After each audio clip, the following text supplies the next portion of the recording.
Hello दोस्तों, कैसे हो आप सभी। मैं हूं आपका दोस्त प्रदीप एंड स्वागत करता हूं जेआर ट्यूटोरियल के इस प्लेटफॉर्म पे। स्टार्ट करने से पहले दोस्तों मैं आप सभी को बता देना चाहता हूं कि इस प्लेटफॉर्म पे 7th, 8, 9, 10, 11, 12 हर क्लास के सभी वीडियो लेक्चर्स कंटिन्यू आ रहे हैं। अगर अभी तक आपने हमारे चैनल को सब्सक्राइब नहीं किया तो गाइस सबसे पहले चैनल को सब्सक्राइब करें। वीडियो अच्छा लग रहा होगा, मुझसे मिलकर अच्छा लग रहा होगा तो वीडियो को लाइक कर सकते हो गाइस और एक प्यारा सा कमेंट भी करो। इसी के साथ दोस्तों मैं आपको ये भी बताना चाहूंगा कि मेरा एक ब्लॉगिंग चैनल है, इसका नाम प्रदीप गिरी ब्लॉग, और एक दूसरा एजुकेशनल चैनल है जिसका नाम है गिरी ट्यूटोरियल। सो गाइस वहां भी जाके चैनल को सब्सक्राइब कर सकते हो आप। दोस्तों एक बात, छोटी सी बात आपके साथ शेयर करना है। जैसे आपको पता है राहुल सर ने एक वीडियो बनाया था कि अब हम जस्ट नजदीक है 600K के। सो गाइस फटाफट कर दो। मुझे लगता है ये 3 या 4 हजार बचा हुआ है, लास्ट 4000 है। सो फटाफट कर दो क्योंकि कुछ बहुत बड़ा आने वाला है। उसका मुझे तो पता है, बट हम चाहते हैं कि वो फटाक से कंप्लीट हो जाए। तब तक आपको फटाफट शेयर, क्योंकि हम भी बहुत एक्साइटेड है आपको बताने के लिए। तो फटाफट आपका सपोर्ट और प्यार बहुत चाहिए, तो फटाफट शेयर कर दो गाइस। अब चलते हैं। आज का जो टॉपिक है वो है हमारा acceleration due to gravity. Acceleration due to gravity मतलब किसी भी ऑब्जेक्ट के अंदर एक्सेलरेशन किसके कारण क्रिएट हो रहा है? Because of gravitation. ओके, मतलब मान लो कोई ऑब्जेक्ट ऊपर से आ रहा है और वो एक्सेलरेट क्यों हो रहा है? Because of gravity. बहुत बार बच्चे कंफ्यूज है, सर एक्सेलरेशन दो जगह सुनता हूं, कंफ्यूज हो जाता हूं। भाई ये जो एक्सेलरेशन है ना, ये किसी बॉडी के अंदर मैंने ऊपर से कोई भी चीज हाइट पे से, एक सर्टेन हाइट पे से कोई बॉडी रिलीज की, कोई भी XYZ कोई भी ऑब्जेक्ट रिलीज किया, तो उसके अंदर एक्सेलरेशन क्यों आया? क्या मैंने उसके अंदर पेट्रोल डाला, डीजल डाला? नहीं, उसके अंदर एक्सेलरेशन अपने आप आ गया। बट वो एक्सेलरेशन अपने आप कैसे आया? Because of gravity. देखो, एक आप ये वाला एक्सेलरेशन पढ़ते हो, अब ये वाला एक्सेलरेशन पढ़ते हो। गाइज ये वाला जो एक्सेलरेशन है ये आपको पता है, ये लीनियर एक्सेलरेशन है। और ये एक्सेलरेशन क्या है हमारा? Acceleration due to gravity. किसके कारण ये एक्सेलरेशन क्रिएट हो रहा है? ग्रेविटी के कारण। ओके, बॉडी के अंदर जो एक्सेलरेशन क्रिएट हो रहा है ग्रेविटी के कारण। तो ये छोटी सी बात थी, बहुत बार स्टूडेंट्स पे कंफ्यूज होते हैं, तो मैंने सोचा कि आपके साथ शेयर कर देना चाहिए, इसलिए छोटी छोटी बात हमने आपको बता दी। तो चले आगे गाइस। इससे रिलेटेड एक छोटू सा डेरिवेशन है, छोटू सा। अब force equal to mass into acceleration आपको पता है, बट गाइस यहां हम कौन से एक्सेलरेशन की बात कर रहे हैं? एक्सेलरेशन ड्यू टू ग्रेविटी, इसलिए हम यहां जी लेंगे। ये हो गया, हम ले देते हैं इसको फर्स्ट इक्वेशन।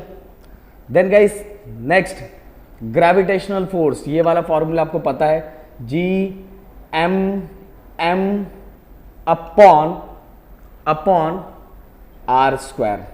ओके, अब गाइस ये भी F है, ये भी F है, इसको दे देता हूं सेकेंड इक्वेशन। अब गाइस अगर मैं दोनों को कंपैरिजन करूं, क्योंकि ये भी F है, ये भी, अगर ये दोनों इक्वल है तो ये दोनों भी इक्वल रहेगा। mg equal to G(m)m upon r²। ये भी m कैंसिल, ये भी m cancel. So acceleration due to gravity का final formula G(m) upon r² आ जाएगा। गाइस ये जो स्मॉल r है, स्मॉल r, देखो बहुत जगह कैपिटल R लिखा रहता है, स्मॉल r लिखा रहता है। क्यों लिखा रहता है वो चीजें मैं आपके साथ शेयर करने वाला हूं। ये मान लो मेरा अर्थ है, अगर मैं सेंटर से लूं तो इसका रेडियस जो होता है वो होता है, मतलब अर्थ का जो रेडियस लेते हैं वो कैपिटल R लेते हैं। क्या लेते हैं? Capital R। अब मान लो ऑब्जेक्ट यहाँ एक सर्टेन हाइट पे from the surface of earth, तो ये इसके हाइट को हम क्या लेते हैं? H लेते हैं। गाइज अगर मुझे दोनों एक साथ लेना है तो उसको मैं क्या लेता हूँ? R लेता हूँ। ओनली अगर मान लो कोई ऑब्जेक्ट अर्थ के सरफेस पे है तो उसके लिए क्या बन जाएगा फॉर्मूला? चलो मैं यहां बताता हूं। पहले अगर मैं इस R को रिप्लेस कर सकता हूं R प्लस H के साथ, R प्लस H के साथ, क्योंकि देखो R प्लस H मतलब ही स्मॉल r होता है, तो इस r² की जगह R प्लस H का होल स्क्वायर कर सकता हूं। बट गाइस अब मान लो कोई ऑब्जेक्ट है वो अर्थ के सरफेस पे ही है, हाइट वहां नहीं है, हाइट 0 है, तो इसके लिए फॉर्मूला क्या हो जाएगा? G equal to GM H 0 हो गया तो क्या होगा? r²। ओके, सो गाइस मेरे ख्याल से आपको बहुत अच्छे समझ में आ गया होगा। G की, कैपिटल G की वैल्यू आप सभी को पता है 6.67 इंटू 10⁻⁻11। ओके, सो गाइस मेरे ख्याल से आपको पता होगा, ये चीज आपको पता होगा, आपको आता होगा। सो गाइस इस तरह से अगर हम फाइनली पुट करेंगे तो हमारे पास जो फाइनल रिलेशन आएगा 9.8 मीटर पर सेकंड स्क्वायर, ये वैल्यू आएगी। ओके, सो गाइस अब मुझे बस आपको ऐसे बताना है जनरल ऐसे सिंपल एक तरीका मैंने बोला कि चलो आपके साथ शेयर कर देता हूँ, ये वाला कि इस तरह से न्यूमेरिकल आता है एक्सेलरेशन ड्यू टू ग्रेविटी का। इसमें हमें mass calculate the mass of the अर्थ, मतलब जनरली हमें ऐसे एग्जांपल दिया कि हमें अर्थ का मास कैलकुलेट करना है या अर्थ का रेडियस दिया हुआ है, ऐसे जनरल रेडियस दिया हुआ है 6.37 और यूनिवर्सल ग्रेविटेशनल कांस्टेंट दिया हुआ है। तो सबकी वैल्यू हमने पुट की, आर की वैल्यू पुट की, एम तो हमें क्या करना है, फाइंड करना है। ये एम क्या करना है, हमें फाइंड करना है, आप सभी को पता है एम को फाइंड करना। और जी की वैल्यू हमारे पास है 9.8, आगे वाला नंबर लेंगे तो 1 हो जाएगा। ओके, सो हम क्या करेंगे, ध्यान देना, हमें ये फाइंड करना है। हम इसको इसके साथ मल्टीप्लाई करेंगे, जी को डिवाइड करेंगे और ये फाइंड। ये मैं पूरी तरह से इसलिए नहीं बता रहा हूं, बस मैं आपको एक दिखा रहा था कि न्यूमेरिकल इस तरह का रहता है, क्योंकि अभी तक मैंने आपको लॉग टेबल कंप्लीट पूरी तरह से समझाया नहीं है। बस अभी लॉग टेबल का पहला वीडियो आया है, बट इसमें लॉग टेबल, क्योंकि ये देखो ये जो कैलकुलेशन है, ये कैलकुलेशन डायरेक्ट कैलकुलेट नहीं किया जाता। अगर मैं ऐसे ही बता दूं तो मुझे तो मजा नहीं आएगा, इसीलिए मैं बस दिखा रहा हूं कि कैसे रिलेटेड फॉर्मूला। देखो हमें फाइंड करना है mass of the earth find करना है, तो हमारे पास आर दिया हुआ है, जी की वैल्यू हमें पता है, कैपिटल जी हमें पता है, ये इसके साथ मल्टीप्लाई हुआ और जी डिवाइड हो गया और हमें मास ऑफ द जो यहाँ जी है मास ऑफ द अर्थ हमें यही फाइंड करना है, वो निकल जाएगा। ओके गाइस, तो मेरे ख्याल से ये आपको एक बहुत अच्छे समझ में आ गया होगा। न्यूमेरिकल की बात रही, न्यूमेरिकल की तो सीरीज आने वाली है, उसके अंदर मैं एक्सप्लेन करने वाला हूँ।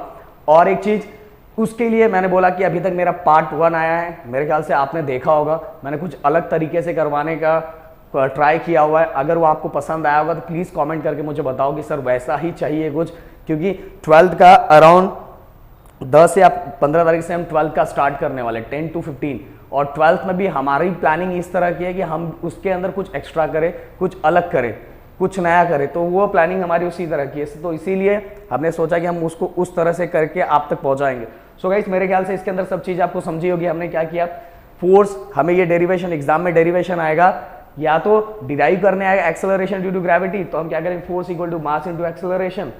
एक्सेलरेशन मतलब कौन सा, कैपिटल जी। देन इसका ग्रेविटेशनल फोर्स क्या था, G M upon R square. बहुत बार यहाँ कैपिटल आर लिखा रहता है, पर मैंने पूरा कंप्लीटली बता दिया क्यों ऐसा। दोनों फोर्स की वैल्यू है, तो दोनों को मैंने क्या किया, इक्वेट किया। दोनों को मैंने क्या किया, इक्वेट किया। इक्वेट करके ये स्मॉल आर स्मॉल एम क्या हो गया, कैंसिल हो गया, तो G equal to G M upon R square बचा। बट गाइस ये आर क्या होता है, मैंने बताया height and radius of the earth को जब हम प्लस करते हैं तो हमें स्मॉल आर मिलता है। तो इस स्मॉल आर को हम रिप्लेस करते हैं विद आर प्लस एच का होल स्क्वायर। बट अगर ऑब्जेक्ट अर्थ के सरफेस पे, तो हाइट वहां क्या हो जाएगा, 0 हो जाएगा। हाइट क्या हो गया, 0 हो गया, तो G M upon R square बचा। ओके, अगर मैं इसको फाइनल कैलकुलेट करता हूँ जी की वैल्यू, तो 9.81। ओके, या तो 9.8 आपने जनरली सुना ही है, तो मीटर पर सेकंड स्क्वायर। सो गाइस, मेरे ख्याल से ये टॉपिक आपको समझ, मैंने एक बार और बता दिया और टॉपिक समझ में आ गया होगा। एक्सेलरेशन ड्यू टू ग्रेविटी मतलब किसी भी ऑब्जेक्ट के अंदर acceleration because of gravity. Okay, so guys, मेरे ख्याल से वीडियो अच्छा लगे तो बहुत लोग बोलते हैं भाई सर आप शेयर करो बोलते रहते, भाई शेयर नहीं करूंगा तो स्टूडेंट को मिलेगा कैसे। मेरा काम ही नॉलेज देना और शेयर करवाना। अगर वो शेयर ही नहीं होगा, एक ही जगह पड़ा रहेगा, तो उसका मतलब क्या है फिर। तो प्लीज वीडियो को लाइक, अगर पसंद आ रहा होगा आपको तो लाइक कर सकते हो, और वीडियो को जितना हो सके उतना ज़्यादा शेयर करो गाइस। और सबसे बड़ी बात, अपना ध्यान रखो। जय हिंद दोस्तों।